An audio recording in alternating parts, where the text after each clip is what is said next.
Assalamualaikum warahmatullahi wabarakatuh dan salam sejahtera. Baiklah, jadi hari ini kumpulan kami akan membentangkan tugasan 3 BMMB 3113 Perkamusan, Peristilahan dan Penterjemahan.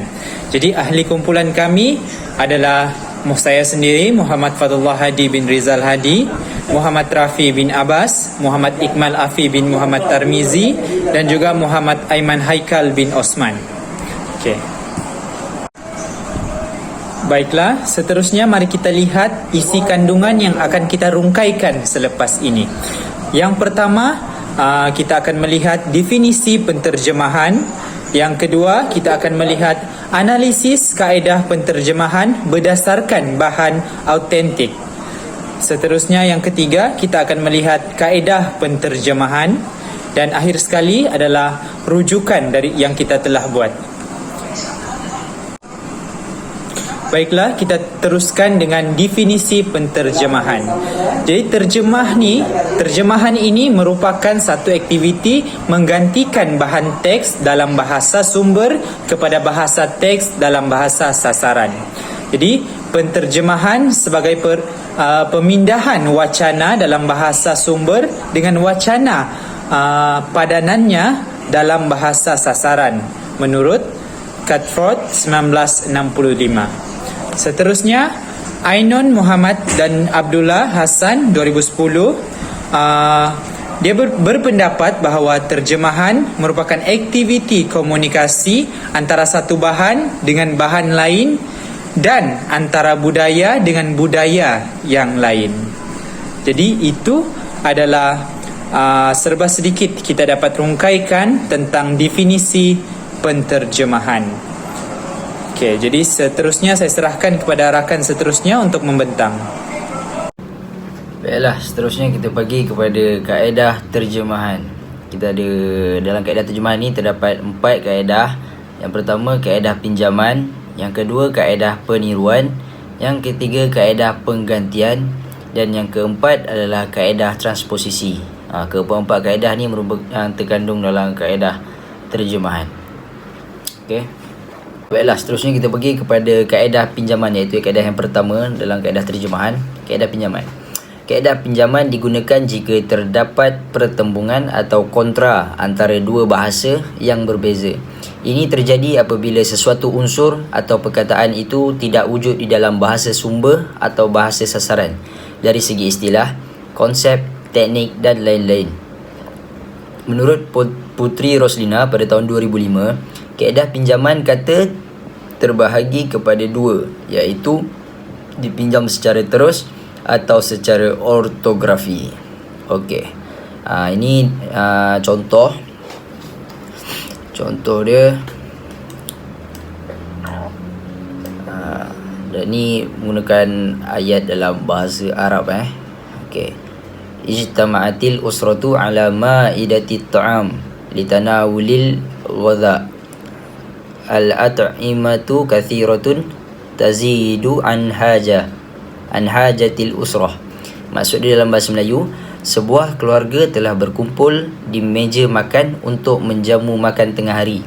Makanan sangat banyak, bahkan melebihi keperluan keluarga.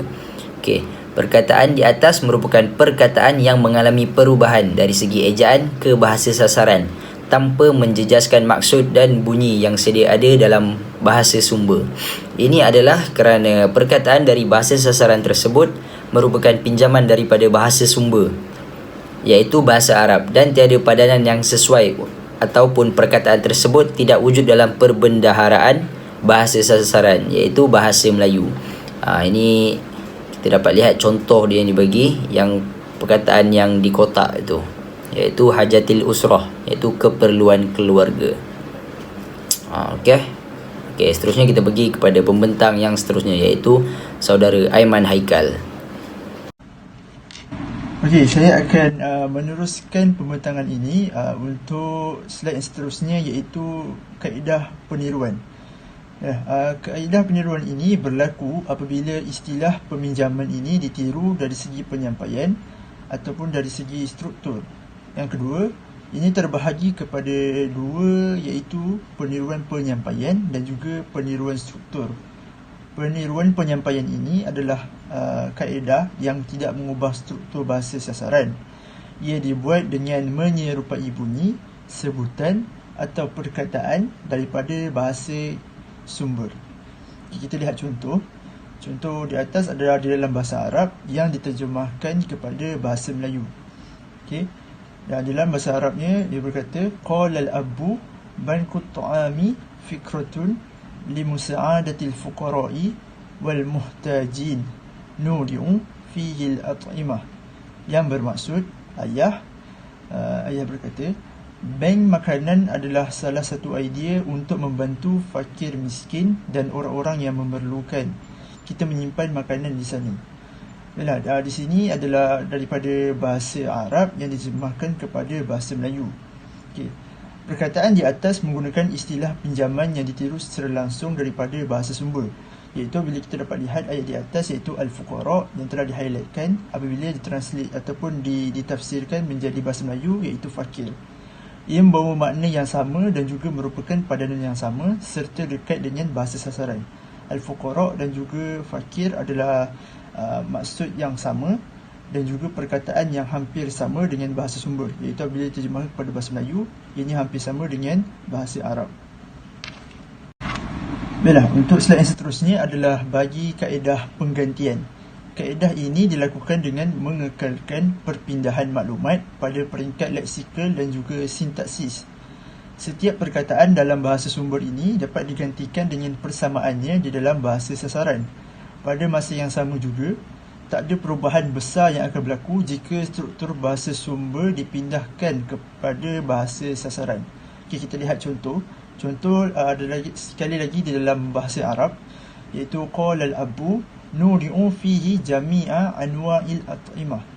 Apabila ditafsirkan kepada bahasa Melayu, ayah, kita akan menyimpan berbagai jenis makanan.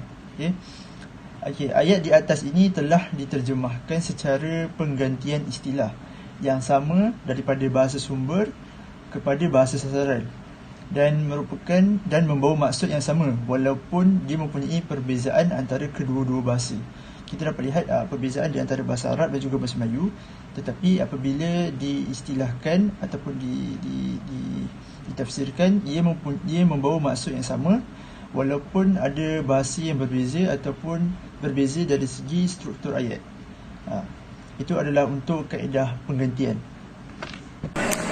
Okey, seterusnya kaedah yang keempat ialah kaedah transposisi. Okey, jadi ini adalah kaedah keempat dalam kaedah tradisional. Jadi kaedah ini menyebabkan struktur ayat dalam teks sasaran itu mengalami perubahan. Dalam kaedah ini menggantikan perkataan atau kedudukan frasa ayat dalam bahasa sasaran tanpa mengubah maksud atau maklumat. Kaedah transposisi ini digunakan untuk menyampaikan warta secara bersahaja dalam bahasa sasaran dan untuk menjelaskan kandungan warta yang boleh mengelirukan pembaca. Seperti yang kita lihat dalam gambar contoh, dalam ayat bahasa Arab itu kita dapat melihat terjemahan tanpa menggunakan kaedah transposisi. Contohnya, telah berkumpul satu keluarga atas hidangan makanan untuk makan tengah hari. Jadi apabila mengalami kaedah transposisi, struktur ayat itu berubah. Dan contohnya, sebuah keluarga telah berkumpul di meja makan untuk menjamu makan tengah hari. Okay, jadi struktur ayat dalam gambar di contoh itu telah berubah daripada proses kaedah transposisi ini. Jadi penggunaan kaedah ini adalah perlu supaya struktur ayat dari bahasa sumber ke bahasa sasaran tidak mengelirukan pembaca dan maklumat yang disampaikan itu dapat dipahami. Oke, ini adalah rujukan yang kami telah buat berdasarkan slide kami ini. Oke, itu sahaja daripada kumpulan kami. Sekian, terima kasih.